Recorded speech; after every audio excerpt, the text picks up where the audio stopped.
மக்களை வணக்கம். நான் உங்கள் கோடங்கி மீண்டும் உங்களை சந்திப்பதில் மகிழ்ச்சி. இந்த வீடியோவில் நம்ம என்ன பார்க்க போறோம்னா, ஆராசா முன்னாள் மத்திய அமைச்சர், இப்போது நீலகிரி தொகுதியுடைய எம்பி ஆராசா ஒரு கூட்டத்தில் பேசும்போது நம்முடைய முதலமைச்சர் சப்பு விஜய் முட்டாள் முதலமைச்சர் அப்படின்னு சொல்லி பேசிட்டாரு. அது புகாராக இப்போது காவல் நிலையத்தில் கொடுக்கப்பட்டிருக்கிறது. ஏன் என்ன பேசினார், எதுக்காக பேசினார், எதற்காக அந்த வார்த்தையை அவர் பயன்படுத்தினார் அப்படின்னு ஒரு விஷயம் ஒன்று இருக்குது. அது வைரலாக இன்றைக்கு போய்கொண்டிருக்கிறது. அடுத்ததாக கவர்னர் அவர்கிட்ட போயிட்டு புதிய தமிழகம் கட்சியினுடைய தலைவர் கிருஷ்ணசாமி அவர்கள், இந்த ஆட்சி குதிரை பேர் ஆட்சி, எம்எல்ஏக்களை விலைக்கு வாங்குகிறார்கள், இது ஆரோக்கியமான போக்கில் அரசியல் நாகரிகமே இல்லாமல் இருக்கு, இந்த எம்எல்ஏக்கள் ராஜினாமா பண்ண எம்எல்ஏக்களை நீங்கள் சம்மன் பண்ணி கூப்பிட்டு விசாரிங்க, இந்த ஆட்சி மீது குதிரை பேர விஷயத்தில் நடவடிக்கை எடுங்கள் அப்படின்னு சொல்லி ஆட்சிக்கு எதிராக, தாவேக ஆட்சிக்கு எதிராக அவர் புகார் கொடுத்திருக்கிறார். எனக்கு தெரிந்து தமிழ்நாட்டில் ஆட்சி அதிகாரத்தில் உட்கார்ந்த ஒரு கட்சி குறித்து இதுவரை ஆளுநர்கிட்ட போய் இப்படி எல்லாரும் கம்ப்ளைண்ட் பண்ணது, அது கம்ப்ளைண்ட் பண்ண ஒரே கட்சி, ஒரே ஆட்சி நம்ம சப்பு விஜயனுடைய ஆட்சியாக தான் இருக்கும். வேற எந்த கட்சி மீதோ ஆட்சி மீதோ இப்படியான புகார்கள் தொடர்ச்சியாக வந்ததே இல்லை. ஒவ்வொரு நாளும் நித்தியகண்ட பூர்ணாயுசாக ஒரு மைனாரிட்டி அரசாங்கம் டெய்லி தள்ளிட்டு போயிட்டே இருக்கு. இது பற்றி தான் இந்த வீடியோவில் நம்ம பார்க்க போகிறோம். இன்னும் பல அமைச்சர்கள், முன்னாள் அமைச்சர்கள்லாம் என்னென்னலாம் பேசியிருக்காங்க அப்படின்ற விஷயங்கள்லாம், சுவாரஸ்யமான விஷயங்களை தொகுத்து வழங்குவதற்காகத்தான் இந்த வீடியோ. நம்முடைய வீடியோவை சப்ஸ்கிரைப் பண்ணாமல் பார்த்துட்டு இருக்க நண்பர்களை சப்ஸ்கிரைப் பண்ணுங்கள், சப்போர்ட் பண்ணுங்கள், பல பேருக்கு ஷேர் பண்ணுங்கள், உங்களுடைய கருத்துக்களை கமெண்ட்டுகளாக போடுங்க. ஆக்சுவலாக ஆராசா எங்கே பேசினாலும் எதையும் யோசிக்காமல் மனதில் பட்டதை பேசிவிட்டு பல நேரங்களில் சர்ச்சையில் சிக்குவது அவருக்கு ஒன்றும் புதிதல்ல. என்ன மனசில் போடுறதோ அது பேசிடுவார். அது தப்போ ரைட்டோ அதெல்லாம் வேற. ஏன்னா சமீபத்தில் இந்த கூட்டணி மாறி போகும்போது ஒரு ஒரு கருத்தை போட்டார், ஒரு கவிதையாக ஒரு கருத்து ஒன்று போட்டார். அது ஒரு பெரிய சர்ச்சையோ அசிங்கமான ஒரு வார்த்தையாக மாறி போச்சு. பெரிய சிக்கலானவுடனே அந்த கருத்தை மட்டும் எடுத்து விட்டார், நீக்கிட்டாரு. ஆனால் அது அதுக்குள்ள பயங்கர வைரலாக போயிடுச்சு. அதுக்கப்புறம் வேறு ஒரு கருத்து போட்டார். அந்த கருத்தும் பார்த்தீங்கன்னா அவங்களுக்கு ஒரு வீட்டில் வளர்ற தென்னை மரம் வளைஞ்சு போய் இன்னொரு வீட்டில் போனால் அதுக்கு என்ன பேர், அந்த வீட்டில் தானே அதை பறித்து சாப்பிட்றானுங்க, வளர்த்து விட்றவங்களாம் எவனோ ஒருத்தன், சாப்பிட்றவன் எவனோ ஒருத்தன் அப்படின்ற மாதிரி அர்த்தத்தோட அதுவும் ஒரு சர்ச்சையான வார்த்தையாக பார்க்கப்படுது. ஆபாசமாக பார்க்குறவங்களுக்கு ஆபாசமாக தெரியும், சர்ச்சையாக பார்க்குறவங்களுக்கு சர்ச்சையாக தெரியும். ஆஹா எவ்வளோ அழகாக சிலேடையாக பேசியிருக்காரு நினைக்கிறவங்களுக்கு சிலேடையாக தெரியும். ஓகே, இப்போ இவர் ஒரு கூட்டத்தில், பொதுக்கூட்டத்தில் பேசுகிறாரு. அந்த பொதுக்கூட்டத்தில் பேசும்போது அவர் சொன்ன வார்த்தை என்ன அப்படின்னு சொன்னால், அதற்கு முன்பாக இந்த வார்த்தையை ஏன் பேசினார்னா, நம்ம முதலமைச்சர் சப்பு விஜய் இருக்கார் இல்லையா, இவர் கரூரில் போய் பொய்யா பேசினார். வாயை திறந்தா பொய், உண்மை 1% கூட இல்லை. முதலமைச்சராக இருக்கவே தகுதி இல்லாதவர், ஆனால் முதலமைச்சராக இருக்கார். அவர் போய் அங்கே என்ன பேசினார்னா, சிங்கப்பூருக்கு ஓடிட்டாரு ஒருத்தர், நீங்கள் வெளிநாட்டுக்கு ஓடி போயிட்டாருன்னொன்னே நீங்கள் ஸ்டாலின் அவர்களை சொல்கிறேன்னு நினைக்காதீங்க, அவர் மேலே எனக்கு தனி மரியாதை இருக்குது, இன்னொருத்தர் ஓடி போயிட்டாரு சிங்கப்பூருக்கு அப்படின்னு சொல்லி பேசினார். யாருன்னா நம்ம முதலமைச்சர், நம்ம சப்பு விஜய். யாரை சொன்னார் அப்படின்னா ஏவா வேலுவை சொன்னார். ஏவா வேலு உடல்நல சிகிச்சைக்காக அவர் ஏற்கனவே திட்டமிட்ட பயணம்னு சொல்லி அதை குறித்து பேசும்போது தான் இந்த வார்த்தையை ஆராசா பயன்படுத்தினார். என்ன சொன்னார்னா, முட்டாள் முதலமைச்சரே, உன் கண்ட்ரோலில் தானே ஐபி இருக்கு, இன்டெலிஜென்ட் டிபார்ட்மெண்ட் உங்ககிட்ட தானே இருக்கு, உளவுத்துறை உங்ககிட்ட தானே இருக்கு, அவர் எப்போ டிக்கெட் போட்டார், எப்போ பயணத்திட்டம் வகுத்தார், ஏதாவது கன்றாவி தெரியுமா உனக்கு, நீ எல்லாம் ஒரு முதலமைச்சரா? முட்டாள் முதலமைச்சரே, உனக்கு அறிவு இருக்கா இல்லையா, உன்னை என்ன நான் சொல்றது, நீ முட்டா பயலா, லூசா, நீ யோசிக்க மாட்டியா அப்படின்னு சகட்டுக்குமே நீங்க அடிச்சு நவுத்திருக்கார். ஏப்பா இந்த வார்த்தையெல்லாம் நான் சொல்லப்பா, ஆராசா பேசின வார்த்தை. உடனே முட்டு கொடுக்குறவங்கலாம் கிளம்பி வராதிங்க, உங்க முட்டெல்லாம் ஓரமாக வைங்க, உங்களுக்கு நிறைய முட்டு கொடுக்க வேண்டிய வேலைகள் நிறைய வருது, அதனால அங்கெல்லாம் கொடுங்க, இங்கே வராதிங்க.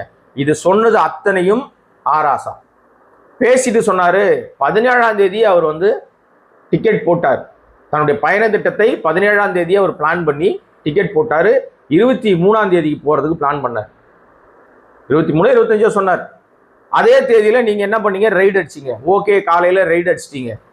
ரைடு முடிகிற வரைக்கும் பொறுமையாக இருந்து ரைடுக்கான எல்லா விஷயங்களையும் பண்ணி கொடுத்து உங்களுக்கு கையெழுத்து போட்டு கொடுத்துட்டு அதன் பிறகுதான் அவர் சிங்கப்பூர் கிளம்பி போகிறார். ஓவராப்பா எல்லாம் முடிஞ்சுதா, எல்லாம் ரைட்டா, ஓகே, உங்கள் பணியெல்லாம் முடிஞ்சா என்ன கேட்குறீங்களோ எடுத்துகிட்டு போங்க, எல்லாத்துக்கும் உங்களுக்கு ஒத்துழைப்பு கொடுத்து விட்டு தான் அவர் சிங்கப்பூருக்கு போகிறாரு. போய் உடல்நலக் குறைவுகளுக்கான ட்ரீட்மெண்ட்லாம் எடுத்துட்டு ஏதோ திரும்பி வந்துட்டாரு. முட்டாள் முதலமைச்சரே, உனக்கு அறிவு இருக்கா? இதெல்லாம் கேட்க மாட்டியா? உனக்கு உங்ககிட்ட இருக்கிற ஐபி டிபார்ட்மெண்ட், இன்டெலிஜென்ஸ் டிபார்ட்மெண்ட் உனக்கு எதுவும் தகவல் சொல்ல மாட்டாங்களா? கேட்க மாட்டியா? ஓடு ஓடு ஓடுன்னு பாட்டு பாடுவியா? யோசிக்க மாட்டியா அப்படின்னு ஒரு கேள்வி கேட்டு நம்ம சோசப்பு விஜய் முதலமைச்சரை முட்டாள் முதலமைச்சர்னு சொல்லிட்டாருங்க. ஆனால் அவர் முட்டாளா இல்லையான்னு பார்த்துக்கிட்டு இருக்க உங்களுக்கே தெரியும். நான் சொல்ல மாட்டேங்க, ஏன்னா இது என் கருத்து இல்லை. மக்களே, மகாஜனங்களே, டிஸ்கிளைமர் போட்டுறேன், இது என் கருத்து இல்லை. ஏன்னா எப்பவுமே பார்த்தீங்கன்னா யாருக்கு ரொம்ப கோபம் வரும் தெரியுமா? ஆவேசம் யாருக்கு தெரியுமா வரும்? நீங்கள் உங்ககிட்ட எது இல்லையோ, உங்கள்கிட்ட எது இல்லையோ அது இல்லைன்னு சொல்லி பாருங்களேன், உடனே உங்களுக்கு பயங்கர கோபம் வரும். அறிவு கட்ட பயலே அப்படின்னு நீங்கள் ஒருத்தனை திட்டுங்களேன். ஏப்பா, நான் பொதுவாக ஒரு ஜென்ரலாக ஒரு கருத்து சொல்கிறேன்ப்பா, உடனே கிளம்பி வராதிங்க. ஒரு அறிவு கட்ட பயலே அப்படின்னு ஒருத்தனை திட்டினீங்கன்னா உண்மையிலேயே அவன் அறிவு இருக்கு இல்லைன்றது ரெண்டாவது விஷயம். அறிவு கட்ட பயலேன்னு சொன்னோன்னு அவனுக்கு கோவம் வந்துடும். எனக்கு அறிவில்லைன்னு எப்படா நீ சொல்லுவேன்னு சண்டைக்கு வந்துடுவாங்க. ஒரு முட்டா பையலன்னு ஒருத்தர் சொல்லி பாருங்களேன், முட்டாளாவே இருப்பான். ஆனால் அவன் முட்டாள்னு சொன்னால் ஒத்துக்க மாட்டாங்க. எந்த முட்டாள்ன்றத ஒத்துக்காது இல்லையா? இதெல்லாம் ஒரு பொதுவான வார்த்தைகள். ஆனால் ஆராசா என்ன பேசினார் எனக்கு தெரியாதுங்க. அவர் பேசுறத நான் உங்களுக்கு சொல்லிட்டேன். இப்படி பேசிட்டாரு, பேசுறதோட சும்மா நிப்பாட்டல. அப்புறம் சொன்னாரு, ஏதோ பார்ட்டி ஃபண்டுன்னு சொன்னோன்னா ஓட்டம் முடிச்சிட்டாங்க அப்படின்னு பேசுறிய, பொய்யா பேசுறிய, பொய்ய. யார் யாரெல்லாம் உட்கார்ந்த சீட் அது? அந்த சீட்ல போய் ஒரு பொய்யர் உட்கார்ந்துருக்கிறீங்க. உங்களுக்கெல்லாம் கொஞ்சமாவது அறிவு இருக்காதா? ஓடி போயிட்டான் பார்ட்டி ஃபண்டுன்றீங்களே. எதிர்கட்சி தலைவர் தான் ஏஞ்சி கேள்வி கேட்டாரு, எந்த பார்ட்டின்னு சொல்லு, நாங்க ஃபேஸ் பண்ணிக்கிறோம், எந்த பார்ட்டின்னு சொல்லுன்னு கேட்ட உடனே இந்த ஸ்கிரிப்ட் முதலமைச்சர் உட்காந்துட்டாரு, பேசல. ஏன்னா அவருக்கு எழுதி கொடுத்துக்கிற மாதிரி தான் பேசுவார். அந்த யாரும் திரும்பி பார்த்து கேட்குறாரு, அந்த பையன், அந்த முந்திரிக்கோட்டை பையன் ஏஞ்சி சொல்கிறான், நாங்கள் பார்ட்டி ஃபண்டுன்னு தானே சொன்னோம், எந்த பார்ட்டின்னு சொல்லு, எந்த பார்ட்டின்னு அப்படின்னு கேட்டார்ல எதிர்கட்சி தலைவர். அப்போ நீங்கள் சொல்ல வேண்டியதானே உங்ககிட்ட அப்படின்னாரு. இந்த முந்திரிக்கோட்டை பையன்னு யாரை சொன்னார் தெரியுமா? தெரியலையா உங்களுக்கு?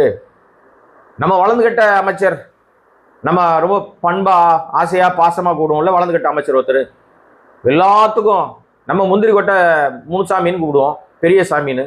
இவர் முந்திரிக்கோட்டை அப்படின்ட்டாரு. அவ்வளோதான். நம்ம சொன்னதும் அவர் சொன்னது ஒரு வார்த்தை தான் மாறி போயிருக்கு. ஆனா அவரும் எந்த பேர் சொல்லவே இல்லை. எந்த பார்ட்டி ஃபண்ட் வாங்கி கொள்ளடிச்சாங்க கோடிக்கணக்கில்னு சொல்லிட்டு இது வரைக்கும் சொல்லுங்க. இன்னைக்கு நான் உங்ககிட்ட பேசிட்டு இருக்கிறேன், அந்த சம்பவம் நடந்து கிட்டத்தட்ட ஆல்மோஸ்ட் 20 நாள் தாண்டிடுச்சு. இந்த ஒரு 3 வாரத்தை தாண்டின பிறகு கூட எந்த பார்ட்டின்னு இது வரைக்கும் பொது வெளியில பேசாம தோண்ட ஊழல் வருதான். சரி, ஊழல் வருதுன்னு பேசுறீங்களே முதலமைச்சர் சோசப்பு விஜய் அவர்களே, எந்த ஊழல் எவ்வளவு கொள்ளடிச்சிருக்காங்க, ஏன் பொது வெளியில சொல்ல மாட்டேங்கிறீங்க? 19, அதாவது நம்ம நாட்டில் மட்டும் கேடுகட்ட ஒரு செயல் தமிழ்நாட்டில் நடந்துகிட்டு இருக்கு. என்னன்னா, ஒரு முதலமைச்சரா இருக்கிறவரே வாயை திறந்தா பொய் பேசுறாரு, அதை நம்புவதற்கு ஒரு கூட்டம் இருக்கு. பேசுகிறவருக்கு அறிவு இருக்கா இல்லையான்னு தெரியல, அல்லது நம்புகிற கூட்டத்துக்கு அறிவு இருக்கா இல்லையான்னு தெரியல. ஒட்டுமொத்தமாகத்தான் இவர்கள் எல்லாரையும் சேர்த்து நம்ம ஆராசா அவர்கள் முட்டாள் அப்படின்னு பேசியிருக்காரு. இப்ப இந்த பேச்சு இருக்குல்ல, இதோட மட்டும் பேசல, சொல்லுடா, உனக்கு தெரிஞ்சா சொல்லுடா அப்படின்ட்டார். போற போக்குல ஆவேசமா மேஜையை தட்டுற மாதிரி அடிச்சு நீ சொல்ல வேண்டியதானே அப்படின்னு பேசிட்டாரு. இப்ப இந்த பேச்சை இவர் அவதூறு பரப்பிட்டார், உரிமையில முதலமைச்சரை திட்டாருன்னு சொல்லிட்டு போலீஸ் ஸ்டேஷன்ல போய் ஒருத்தர் புகார் கொடுத்துருக்காரு. இவங்களுக்கு எப்போ தோணுதோ அப்போ திடீர்னு ஆராசா மேல புகார் வழக்கு எடுப்பாங்க. இதெல்லாம் வழக்குகள்லாம் சந்திச்சவர் தான். அவர் ஆராசாவை பத்தி சொல்லணும்னா நிறைய சொல்லலாம்.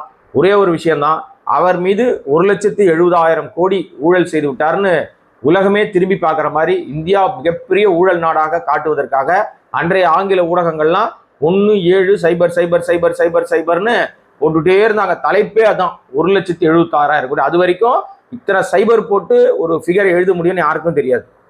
எல்லாரும் அதிர்ச்சி அடைஞ்சாங்க, எவ்வளவோ பணம் இருக்கும்டா அப்படின்ட்டு. ஆனால் சிஏஜி அறிக்கையில எவ்வளவு இழப்பீடு வந்திருக்கும் அப்படின்னு சொன்னதாக அதுக்கப்புறம் பின்னாடி உண்மை வெளியே வந்துச்சு. அந்த வழக்குல ஆராசா கைது செய்யப்பட்டார், கனிமொழி கைது செய்யப்பட்டாங்க, பல அதிகாரிகள் கைது செய்யப்பட்டாங்க.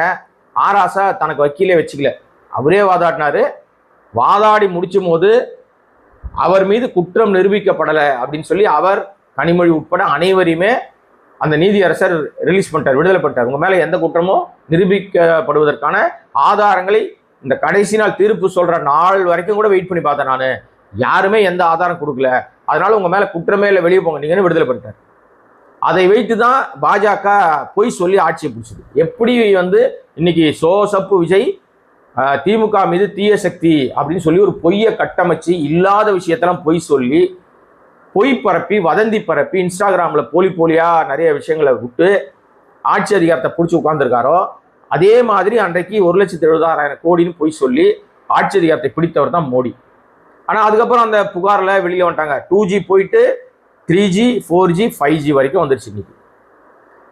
ஆனால் அன்றைக்கு 1,76,000 கோடி இழப்பு அப்படின்னு சொன்னா, இன்னைக்கு 3G வந்து 4G வந்து 5G வந்த பிறகு அந்த தொகை என்பது 2 லட்சம் 3 லட்சம் கோடியாக வருமானமா வந்திருக்கணும். ஆயிரங்கள்ல தான் வருது இப்ப. அப்ப அது அத்தனையும் பொய் என்பது நிரூபணமாகி இருக்கிறது. அன்றைக்கு ஆராசா தொலைத்தொடர்புத்துறை மந்திரியாக இருந்த காலகட்டத்தில் தான் 500 ரூபாய்க்கெல்லாம் போன் கிடைச்சிது. ரிலையன்ஸ் என்கிற அந்த நிறுவனம் 500 ரூபாய்க்கு 2 போன் கொடுத்தாங்க. இலவசமா பேசுங்க உங்க எல்லாரையும் ஆசை வார்த்தை வச்சு உள்ள வர வச்சுட்டு, அதுக்கப்புறம் ஜூக்குள்ள ஃப்ரீயா உள்ள விட்டுட்டு வெளியே போனா காசு கட்டு வெளியே போன்ற மாதிரி எல்லாரையும் நம்பர் எடுத்து பேச வச்சுட்டு, அப்புறம் இவ்வளவு பணம் கட்டினாதான் இல்லைன்னா உன் மேல கேசப்படுவோம்ட்டாங்க. ஆசை வார்த்தை சொல்லி இழுக்கிறது விட்டில் பூச்சி மாதிரி தான். விளக்கோலியை பார்த்து விட்டில் பூச்சிலாம் பறந்து போய் ரக்க உடஞ்சி போய் மாண்டு செத்து போகுது இல்லையா, இந்த மாதிரியான திருட்டு வேலையெல்லாம் அன்னைக்கு செஞ்சாங்க. இதெல்லாமே அன்றைக்கு நடந்த நிகழ்வு. அன்றைக்கு எல்லார் கையிலையும் போன் இருந்துச்சு. அதற்கு காரணம் எளிமையாக்கிய விஷயம். அது வந்து ஆராசாவுடைய செயல்பாடுகள் தான். அப்படிப்பட்ட ஆராசா மீது இன்றைக்கு ஒரு புகார் வந்து சொல்லப்பட்டிருக்கிறது. இந்த புகார்ல அவர் மீது என்ன நடவடிக்கை எடுக்க போறாங்க அப்படின்றது தெரியல. ஆராசா சொன்னதுல சரியா தப்பா அப்படின்றத பார்த்துக்கிட்டு இருக்க உங்களுக்கே தெரியும். நீங்க ரொம்ப நேர்மையாளர்கள், பார்வையாளர்கள் எல்லாருமே திறமையானவர்கள். உங்க கமெண்ட் எல்லாம் அவ்வளவு பரபரப்பா அடிச்சு நெத்தியில் அடிக்கிற மாதிரி அடிக்கிறீங்க. ஓகே மக்களே, அடுத்ததாக கவர்னர் மாளிகைக்கு ஒருத்தர் புகார் கொடுத்துருக்காரு. என்னன்னா, இந்த ஆட்சி வந்து குதிரை பேர் ஆட்சி, அயோக்கியத்தனமான ஆட்சி, எம்எல்ஏக்களை விலைக்கு வாங்குகிற கேவலமான ஒரு ஆட்சி சோசப்பு விஜய் நடத்துகிறார். அவர் மீது நடவடிக்கை எடுக்கணும். அந்த எம்எல்ஏக்களை நீங்க சம்மன் பண்ணி அழைச்சி விசாரிக்கணும். ராஜினாமா செய்தது ஏற்கக்கூடாது அப்படின்னு சொல்லி ஒரு புகாரை கொடுத்து, யாரா இவர்னா கிருஷ்ணசாமி, புதிய தமிழ் கட்சியில கிருஷ்ணசாமி, அவர் ஆளுநர் அர்லேக்கரை சந்தித்து ஒரு புகார் கொடுத்து தாவேக ஆட்சி மீது கடுமையான குற்றச்சாட்டுகளை வைத்திருக்கிறார். குதிரை பேர ஆட்சி என்பதை அவரும் நிரூபித்திருக்கிறார். எனக்கு தெரிஞ்சு தமிழ்நாட்டில் ஆட்சிக்கு வந்த எத்தனையோ ஆட்சிகள் வந்திருக்கு. திமுக அதிமுக மாறி மாறி ஆட்சி வந்தா கூட எந்த ஆட்சியும் குதிரை பேரத்தில் ஈடுபட்டதாக ஒரு புகார் கூட இதுவரை வந்ததில்லை. நார்த்தில் நடந்திருக்கு. மகாராஷ்டிரால, பீகார்ல, ராஜஸ்தான்ல, அஸ்ஸாம்ல, தொங்கு சட்டமன்றம் எங்கெல்லாம் வருதோ, கேரளால, நிறைய இடங்கள்ல நம்ம பார்த்து, கர்நாடகாவில் இப்படிலாம் நம்ம பார்த்துருக்குறோம். ஆனால் தமிழ்நாட்டில் பார்த்ததே இல்லை. முதல் முறையாக தமிழ்நாட்டில் இந்த சப்பு விஜயனுடைய ஆட்சி தொங்கு சட்டமன்றமாக வந்ததுனால, மைனாரிட்டி ஆட்சியாக இருப்பதனால, அந்த எம்எல்ஏக்கள்லாம் விலைக்கு வாங்குற வேலையை மிக தெளிவாக திருட்டுத்தனமான ஆட்சியை நடத்திட்டு இருக்காரு யோகி சிகாமணி. ஆனால் தன்னை யோகியவான்னு வெளியில பேசிப்பார். செய்யறது பூரா அயோக்கியத்தனம், மொள்ளமாரித்தனம், முடிச்சவிக்கித்தனம். ஆனா தன்னை ரொம்ப தூய சக்தி, நல்லவன், என்ன மாதிரி உலகத்துல யாருமே கிடையாதுன்னு யாரா சொல்றான்னு பார்த்தா அவரே சொல்லிப்பார். அடுத்தவன் சொல்ல மாட்டான். நம்ம நல்லவனா இல்லையான்றத நம்மளை பார்க்குற எதிராளி தான் சொல்லணும். அடுத்தவங்க தான் நம்மளை பத்தி குறையோ நிறையோ சொல்லணும். நம்மளே நம்மளை பத்தி புகழ்ந்து தள்ளிட்டு அதுக்கு பேர் என்ன? தற்பெருமை, இதை பீத்திக்கிறது, தன்னை புகழ்ந்து தள்ளிக்கிறது, இது மன்னராட்சி முறை. இவங்க தான் சொன்னாங்க மன்னராட்சி ஒழிப்போம், மன்னராட்சி ஒழிப்போம்னு. இந்த வலது கட்ட அமைச்சர் நம்ம ஆராசா பாணியில சொன்னா முந்திரி கொட்டை, இந்த முந்திரி கொட்டை பேசிச்சு மன்னராட்சி ஒழிப்போம். இப்ப என்ன நடக்கிறது? என்ன முதலமைச்சரை யாராவது சந்திக்க முடியுமா? நம்முடைய முதலமைச்சர் சப்பு விஜய யாராவது அத்தனை சீக்கிரத்தால சந்திக்க முடியுமா?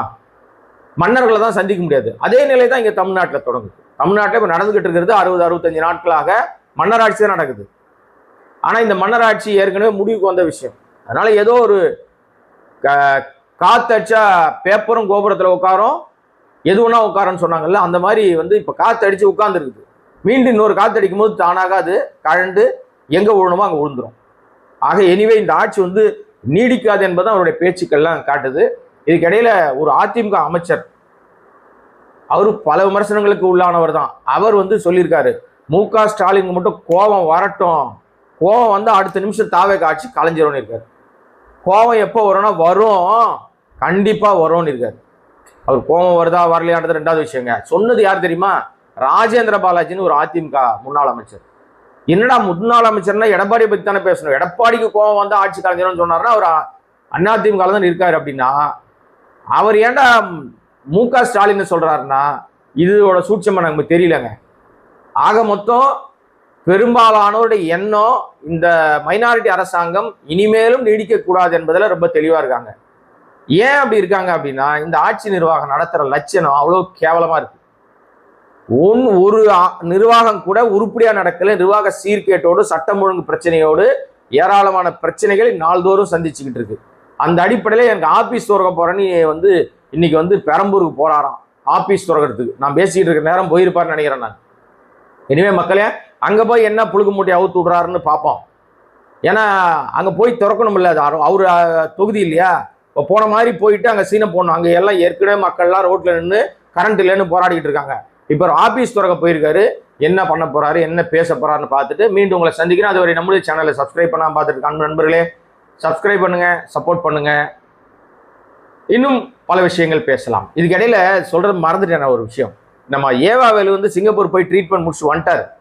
வந்த பிறகு ஏர்போர்ட்லேயே வந்து அந்த மெடிக்கல் ரிப்போர்ட்டெல்லாம் எடுத்து காமிச்சு அவர் என்ன தெரியுமா சொன்னாரு, திமுக காரன் ஓடி ஒளிரவெல்லாம் கிடையாது. ஏற்கனவே நான் பிளான் பண்ணியிருந்தேன் சிங்கப்பூர்ல வந்து ட்ரீட்மெண்ட் எடுக்கணும். ஏற்கனவே எனக்கு அவங்க தான் மருத்துவ சிகிச்சை தொடர்ந்து பண்ணிட்டு இருக்காங்க. அந்த அடிப்படையில் அங்கே போய் நான் ட்ரீட்மெண்ட் எடுத்தேன். அதுக்குள்ள ஓடி போயிட்டேன்னு பேசுறாங்க. நான் ஓடி போற ஆள்லாம் கிடையாது. திமுக காரன் ஓடியும் போக மாட்டான். அந்த வந்துட்டேன், என்னவோ சட்ட ரீதியா எதிர்கொள்றடா அப்படின்னு காரி துப்பிட்டாரு. அப்ப கரூர்ல அவர் பேசின பேச்சுக்கு கடுமையான எதிர்வினையும் பதிலடியும் பொய்யா பேசியிருக்காரு முதலமைச்சர் சோ சப் விஜய் என்பது இதன் மூலமாக வெட்ட வெளிச்சமாயிருச்சு. மீண்டும் சந்திக்கிறேன். நன்றி, வணக்கம்.